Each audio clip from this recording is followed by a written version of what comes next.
د شابړ یو تن حاجی امداد الله د پړانګو په پولیسو تور لګولې چې سېچوې حجره رنګه کړې ده او د هغه د صادر او د خیاط تقدس یې پامال کړی دی باید چې ډي پی او 400 دی نوټس واخلي خو د پړانګو پولیس وایي چې د هغه په حجره کې جواری کېده نو ځکه یې چاپه واخلې ده خدای نه دی ویلي چې ودانی ولې روانه کړې ده حاجی امداد الله خپل فریاد کوي او وایي چې هغه د منشیاتو خرڅونکو سره هیڅ تعلق نه لري ولې چې په خپل یو غریب سړی دی خو حجره بیٹه کې د مسافر یا بل لپاره دی چې هغه ورته پولیس رنګه کړی ده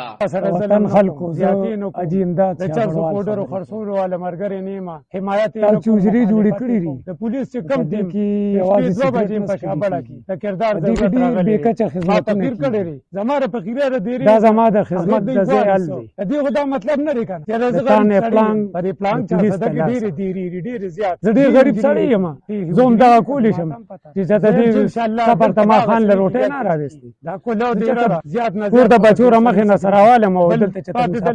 لډو خبره را دې کې سیګریټ والم ټول غریبانان خلک دي زغه سیګریټ والے کینی شی بازان مشغول کړه د اخر ما سره کوي الله په بالله په سمته دا نه زیات نشته کدلته په معنا سو کیا جواب ټول ملک دی وته ګوري خیر دی پر دا صفه خبري لکه د پښتو وطن دا فضل زیو سړی دا غلط کارو زه اسلام منم مسلمان یم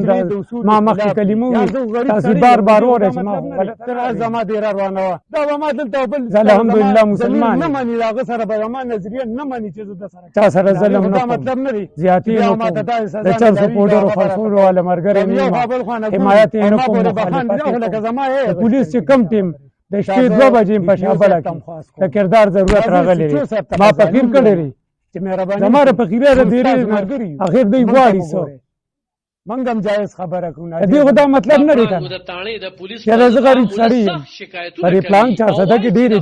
ډیر زیات تجاوز کوي خو پولیس وایي چې کوم ځایونو کې جواری کېږي او منشیات خرڅول کېږي زم چې ان شاء الله دلته باغ سني کېږي خو پولیس دا نه دی ویلي چې ودانې روانول دا کوله ډیره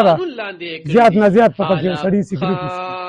شرپو دلبر نیوز بل پاتې دلته